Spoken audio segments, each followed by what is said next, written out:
তো এই ছিল 20 জুন 2026-এর আনন্দমেলা। এটা তার প্রচ্ছদ। দেশবন্ধু চিত্তরঞ্জনকে নিয়ে এখানে কিছু লেখা আছে, লিখেছেন চন্দ্রচূড় ঘোষ আর রৌদ্র মিত্র।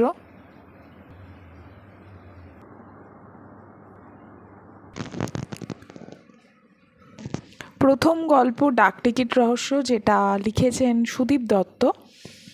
এই গল্পটা একটি রহস্য গল্প, কিন্তু সত্যি কথা বলতে কি এই গল্পের মান আমাকে যথেষ্ট ডিসঅ্যাপয়েন্টেড করলো এবং গল্পটি কিন্তু আমার খুব একটা ভালো লাগেনি। দ্বিতীয় গল্প সিদ্ধান্ত সিদ্ধহস্ত। এটা একটা এআই, কৃত্রিম বুদ্ধিমত্তা বা ওই যান্ত্রিক জায়গাগুলো নিয়েই লেখা গল্প, যেখানে এই ছেলেটি কিছু প্রশ্নের উত্তর খুঁজবে, যেটা সে ওই যন্ত্রের মাধ্যমে খুঁজে পাবে, এবং এই নিয়েই গল্পটার যে কন্টেন্টটা, মানে বিষয়বস্তুটা ভীষণ পরিচিত, এবং এই ধরনের গল্প আগেও লেখা হয়েছে। তো এই গল্পটিও আমায় খুব একটা মানে ভালো লাগেনি। সিন্ধুকে বন্দি, সুজিত বসাক। এটা একটু অলৌকিক বা ভৌতিক ঘরানার গল্প, এবং গল্পটির মধ্যে কিছু লেখার ধরন ভালো ছিল, এমনি বিষয়বস্তুও ঠিক আছে, কিন্তু এই গল্পটিরও মান সেরকম লাগেনি।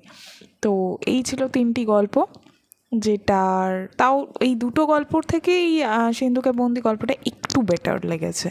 তো যাই হোক, এই ছিল 3টে এবারের এই লাস্ট যে বেরিয়েছিল আনন্দমেলা, আগের মাসের জুনের 20 তারিখের আনন্দমেলার এই ছিল গল্প।